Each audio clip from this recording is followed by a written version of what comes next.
குறிப்பாக முக்குளத்தூர் சமுதாயத்தை சேர்ந்தவர்.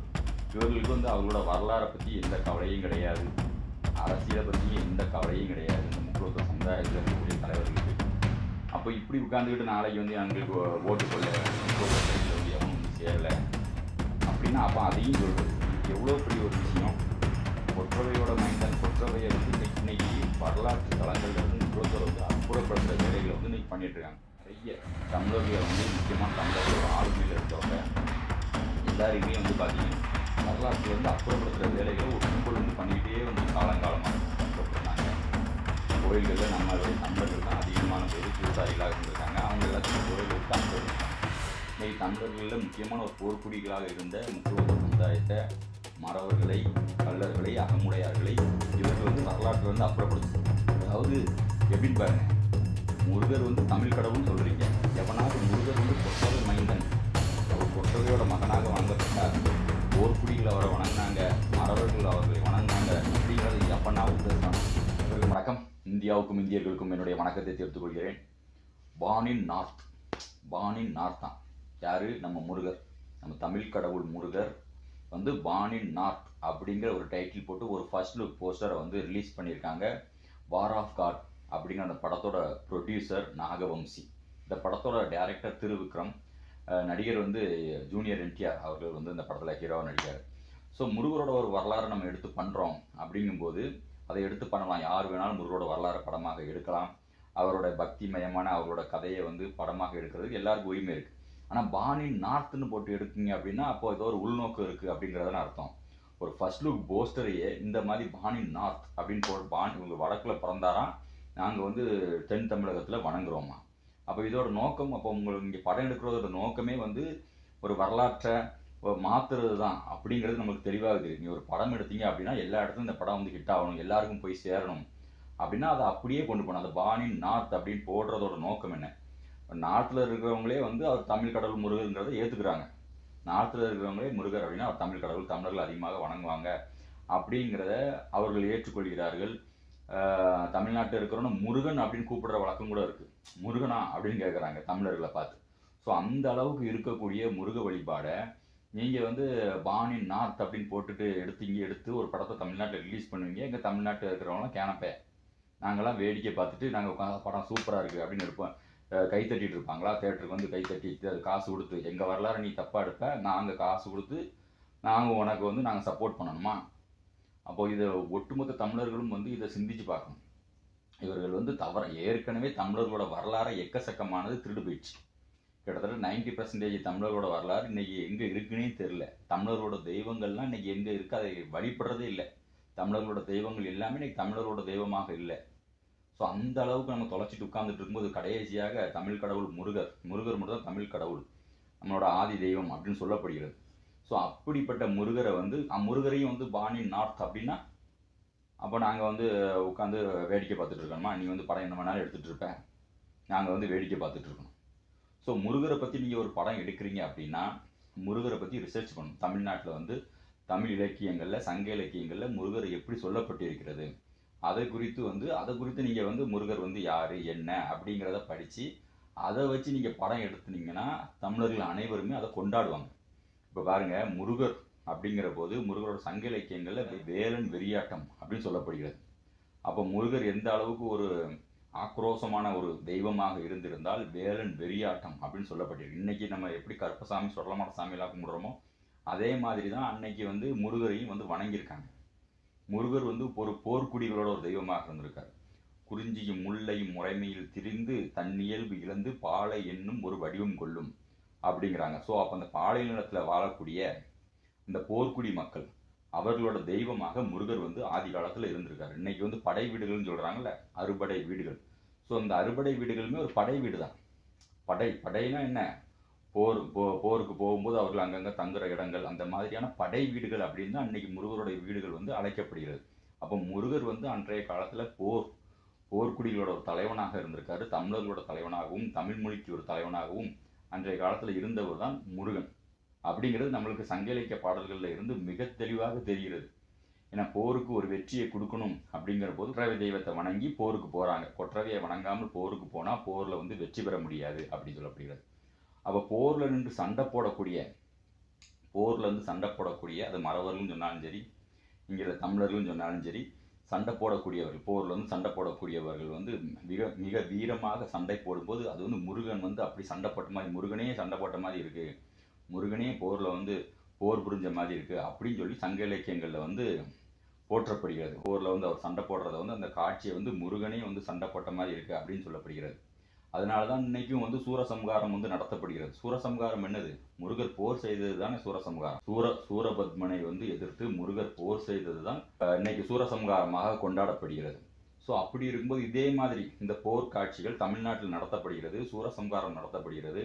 இதே மாதிரி வடநாட்டில் எங்கேயாவது நீங்கள் வந்து முருகனோட சூரசம்ஹாரத்தை, முருகன் நடத்திய சூரசம்ஹாரத்தை வந்து வடநாட்டில் எங்கேயாவது நடத்துறீங்களா? இந்த முருகன் செய்த போர் காட்சிகள் வடநாட்டில் எங்கேயாவது விழாவாக கொண்டாடப்படுகிறதா? தமிழ்நாட்டை தான் நீங்கள் கொண்டாடுறீங்க, தமிழ்நாட்டில் தான் கொண்டாடப்படுகிறது. அப்படி இருக்கும்போது முருகனை எப்படி நீங்கள் பாணி நார்த்னு வச்சுக்கோங்க. அவர் நார்த்தில் பிறந்திருக்காரு, இமயமலையில் பிறந்திருக்காரு. இமயமலையில் பிறந்து அங்கேருந்து தமிழ்நாட்டுக்கு வந்தார் அப்படின்னா வர்ற வழியில் எத்தனை படை வீடுகள் இருந்திருக்கணும் முருகனுக்கு? இந்தியா முழுவதுமே அவர் நாட்டில் பிறந்து சவுத்துக்கு வந்தார் அப்படின்னா வர்ற வழியில் அங்கங்கே படைகள் தங்கி இருந்திருக்கணும். இந்தியா முழுவதும் முருகனோட படை வீடுகள் தான் இருந்திருக்கணும். இப்போ நீங்கள் ராமரை வந்து பாணின் நார்த் அப்படின்னு சொன்னால் எல்லாருமே ஏற்றுக்குவாங்க. ஏன்னா அவர் நார்த்தில் பிறந்து இங்கே தமிழ்நாடு வழியாக ராமேஸ்வரம் போனார். ஸோ அவர் வர்ற வழியில் எல்லா இடங்கள்லையுமே பார்த்தீங்கன்னா ராமர் பாதம் இருக்குது, ராமர் கோயில் இருக்குது, ராமர் இங்கே வந்தார் அங்கே வந்தாருங்கிற கதைகள் இருக்கிறது. அப்போ அதே மாதிரி முருகர் நாட்டில் பிறந்தார் அப்படின்னா அங்கேருந்து இங்கே வந்ததுக்கான எங்கேயாவது வந்து தடயம் இருக்கா? எதுவுமே கிடையாது. அப்போ முருகர் பாணின் சவுத், பாணின் தமிழ் அப்படின்னு நீ போட்டிருந்தாதான் அந்த படம் வந்து சரியான படம். முருகனோட தாயாக சொல்லப்பட்டது வந்து கொற்றவையும் வந்து ஒரு போர் தெய்வம் தான். அவர்களும் ஒரு போருக்கு போகும்போது அந்த தெய்வம் வந்து கூடவே வருவாங்க அப்படின்னு சொல்லப்படுகிறது. அதே மாதிரி முருகனும் ஒரு போர் தெய்வம் தான், போர்க்குடிகளோட தெய்வம் தான். அதாவது நீங்கள் வந்து கேட்கலாம், என்ன குறிஞ்சி திணையோட தெய்வம் தானே முருகன் அப்படின்னு நீங்கள் கேட்கலாம். குறிஞ்சி திணையோட தெய்வம் தான் முருகன். ஆனால் பாலை எங்கே இருந்துச்சு? குறிஞ்சியும் முல்லையும் முறைமையில் திரிந்து நல்லியல்பு இழந்து பாலை என்னும் வடிவம் கொடும். ஸோ வந்து குறிஞ்சியும் வந்து பாலை தான். குறிஞ்சியிலும் பாலை இருந்திருக்கிறது, முல்லையிலும் பாலை இருந்திருக்கிறது. முல்லையில எப்படி பாலை இருந்துச்சு அப்படின்னு நீங்கள் கேட்கலாம். தொல்காப்பியத்தில் வந்து சொல்லப்பட்டிருக்கிறது. அதாவது மரங்கடை கூட்டிய குடிநிலை சிறந்த கொற்றவை நிலையும் அத்திணை புறனே அப்படின்னு சொல்லப்பட்டிருக்கிறது. ஸோ வந்து இது எங்க? முல்லையில பாடப்பட்ட, முல்லை திணையில் தொல்காப்பியர் பாடப்பட்ட பாடல்ல கொற்றவை நிலையை பற்றி சொல்லப்பட்டிருக்கிறது, மரக்குடிகளை பற்றி சொல்லப்பட்டிருக்கிறது. ஸோ அப்போ வந்து குறிஞ்சிலையும் மறவர்களை பற்றி பாடல்கள், அதாவது போர்க்குடிகளை பற்றி வருகிறது, முல்லையிலும் போர்க்குடிகளை பற்றி வருகிறது. ஸோ அப்போ வந்து இந்த திணையில தான் வந்து கொற்றவையும் வணங்கப்பட்டிருக்கிறாள், முருகரும் வணங்கப்பட்டிருக்கிறார். கொற்றவையோட மகன் தான் முருகனாக வந்து போர்க்குடிகள் வந்து வணங்கியிருக்காங்க அப்படிங்கிறது நமக்கு மிக தெளிவாக தெரிகிறது. இது நக்கீரர் எழுதிய பாடல்களிலே வந்து அவரை வந்து கொற்றவை மைந்தன், கொற்றவை சிறுவ அப்படின்னு சொல்லி எழுதப்பட்டிருக்கிறது. ஸோ பல பாடல்களில் வந்து பார்த்தீங்கன்னா இவர் வந்து மிக தெளிவாக தமிழ் லிட்ரேச்சரில் தானே முருகரை பற்றி அதிகமான பாடல்கள் வருகிறது. தமிழ் லிட்ரேச்சரில் சங்க இலக்கியங்களில் பார்த்தீங்கன்னா வேலன் வெறியாட்டம் அப்படின்னு சொல்லி சொல்லப்பட்டிருக்கிறது. இந்த வேலன் வெறியாட்டத்தில் வந்து சாமியார் வந்து வேலனாக வந்து சாமி வந்து ஆடக்கூடிய ஒரு நிலை இருக்கிறது. ஸோ அப்போ வந்து இன்றைக்கு நம்ம கோயில்களில் நம்ம எப்படி கும்பிடுறோம், அதே இந்த சொடலமாட சாமி, கருப்பசாமி கோயிலெலாம் நம்ம எப்படி கும்பிடுறோம், அதே மாதிரி தான் சங்க இலக்கிய காலத்தில் முருகனை வந்து மக்கள் வந்து வணங்கியிருக்காங்க. இன்றைக்கு இருக்கக்கூடிய முருகன் கோயில்களில் வந்து பார்த்தீங்கன்னா அன்றைக்கு நம்ம சங்க இலக்கிய காலங்களில் தமிழர்கள் எப்படி முருகனை வணங்கினாங்களோ அது வந்து அந்த நிலை வந்து இன்னைக்கு இல்லை. இன்னைக்கு வந்து முருகன் கோயில் எல்லாமே மாறி இருக்கிறது. ஆனால் ஆதி காலத்தில் முருகன் எப்படி வணங்கப்பட்டிருக்கிறார் அப்படிங்கிறது மிக தெளிவாக சங்க இலக்கியங்களில் இருக்குது. சிலப்பதிகாரத்தில் இளங்கோவடிகள் மிக தெளிவாக வேட்டுவ வரியில் வந்து மிக தெளிவாக வந்து கொற்றவையை எப்படி வணங்கினாங்க அப்படிங்கிறத போர்க்குடிகள் கொற்றவையை எப்படி வணங்கினார்கள் அப்படிங்கிறத சொல்லியிருக்கிறாரு. அதே மாதிரி புறப்பொருள் வெண்பா மாலையில் எப்படி வேட்டுவ வரியில இளங்கோவடிகள் வந்து கொற்றவையோட சாமியாட்டம், கொற்றவையை மக்கள் எப்படி வணங்குறாங்க அப்படிங்கிறதெல்லாம் இளங்கோவடிகள் எப்படி சொல்லியிருந்தாரோ அதே மாதிரி புறப்பொருள் வெண்பா மாலையிலையும் மறவர்கள் கொற்றவையை எப்படி வணங்குறாங்க அப்படிங்கிற சேம் கான்செப்ட் தான். இளங்கோவடிகள் சொன்ன அதே விஷயத்தை வந்து புறப்பொருள் வெண்பா மாலையிலும் மிக தெளிவாக இருக்கு. அப்போ கொற்றவையோட மகனாக இருந்த முருகனை நீங்க வந்து எப்படி வந்து பாணின் நார்த் அப்படின்னு சொல்லுவீங்க? கொற்றவையோட மகனாக இருந்த முருகனை நீங்க எப்படி பாணின் நார்த்னு சொல்லுவீங்க? அப்போ இங்க சங்க இலக்கியங்கள்ல தமிழ் லிட்ரேச்சர்ல எழுதப்பட்டது எல்லாம் அப்போ அதெல்லாம் உங்களுக்கு எந்த கணக்கும் கிடையாது. தமிழ் உலகத்துல மிக தொன்மையான மொழியாக தமிழ் சொல்லப்படுகிறது. அதுவும் குறிப்பாக இந்தியாவில் மிகவும் தொன்மையான மொழியாக தமிழ் சொல்லப்படுகிறது. அப்போ இந்த தொன்மையான மொழியாக இருக்கக்கூடிய தமிழில் ஒரு தொன்மையான கடவுள் இருந்தார் அப்படின்னு சொல்கிறதுல உங்களுக்கு வந்து என்ன வருத்தம்?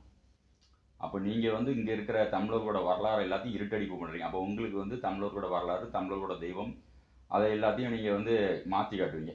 அது வந்து இல்லை, உங்களோட புராண கதைகளுக்கு ஏற்ப வந்து இருந்தால் தான் நீங்கள் வந்து வணங்குவீங்க, இல்லைன்னா வணங்க மாட்டீங்க.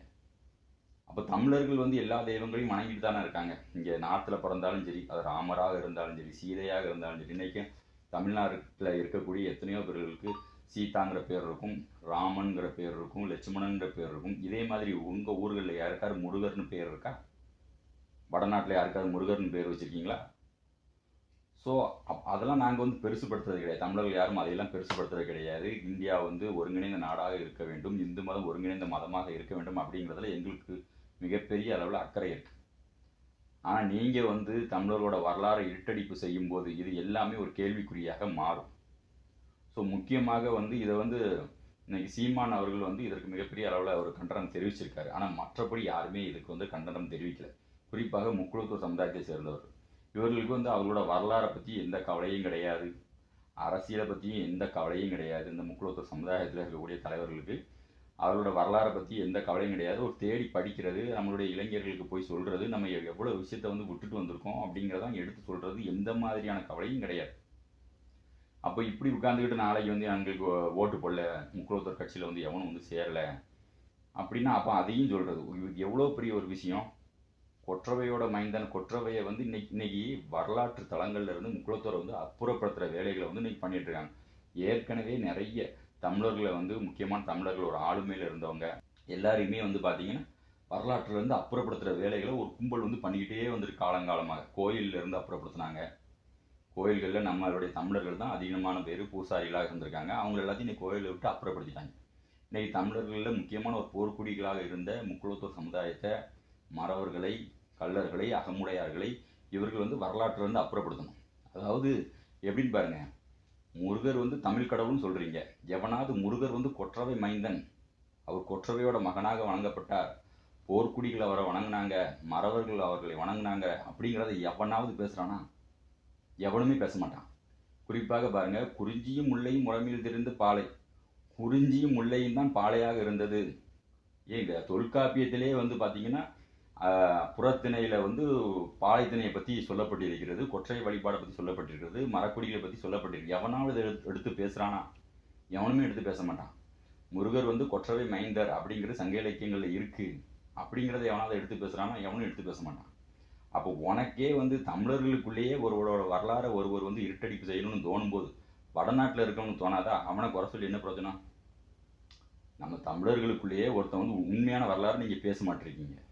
முருகர் வந்து ஒரு போர்க்குடிகளோட ஒரு கடவுள், போர்க்குடிகள் தான் இவர்களை வணங்கினாங்க அப்படிங்கிறது மிக தெளிவாக இருக்கிறது.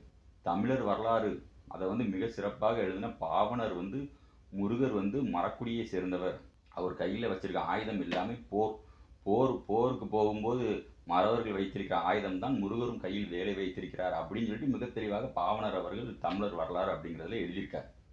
அப்போ இதையெல்லாம் யாருமே எடுத்து மேற்கோள் காட்டி எங்கேயுமே பேசுறது கிடையாது. மற்றவங்களோட வரலாறுலாம் எடுத்து பேசுறது. ஆனால் மறவர்களோட வரலாறு மட்டும் அப்படியே இருட்டடிப்பு பண்ணுறது. காரணம் என்ன? இருட்டடிப்பு செய்தது மட்டும் இல்லாமல் பாளையத்திணையில் எதுவுமே கிடையாது. பாளையத்திணையில் வந்து எதுவுமே இல்லை. அங்கே என்ன இருந்துச்சு? எதுவுமே இல்லை.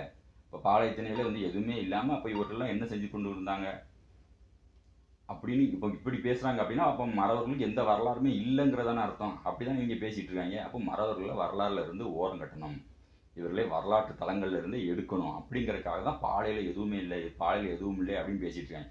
ஆனால் பாளையங்கிறதே குறிஞ்சியும் முல்லையும் தாங்கிறத எவனுமே பேச மாட்டான். தொல்காப்பியர் பேசியிருக்காருல, தொல்காப்பியர் மிக தெளிவாக வந்து முல்லை திணையில் கொற்றவை நிலையை பற்றி பேசியிருக்கார்.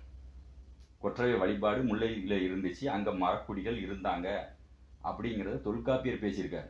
ஆனால் இன்னைக்கு இருக்கிற எவனுமே அதை எடுத்து பேச மாட்டீங்க அப்படின்னா அப்போ உங்களுக்கே உங்கள் மனசுலேயே வந்து இங்கே தமிழர்களோட வரலாறுல வந்து மறவர்களை வந்து ஓரங்கட்டணும் அப்படின்னு உங்களுக்கே தோணும் போது வடநாட்டில் இருக்கிறவனுக்கு தோணாதா? அப்போ அவன் வந்து அந்த வேலையை பண்ணுறான். முருகர் வந்து பாணி நார்த் அப்படின்னு போட்டு அவன் படம் எடுக்கிறான். நீங்கள் நாளைக்கு படம் எடுத்தாலும் நீங்கள் இப்படி தான் படம் எடுப்பீங்க, பாளையத்தினில் மறவர்களுக்கு எதுவுமே இல்லை அப்படியே நீங்கள் படம் எடுப்பீங்க. பாலை தின்னா என்னது, குறிஞ்சியும் முல்லையும் தான் பாலை அப்படிங்கிறத சொல்லி கொற்றவையோட மைந்தர் தான் முருகர் அப்படிங்கிறத சொல்லி எவனாவது படம் எடுப்பியா? பேசவே மாட்டிய.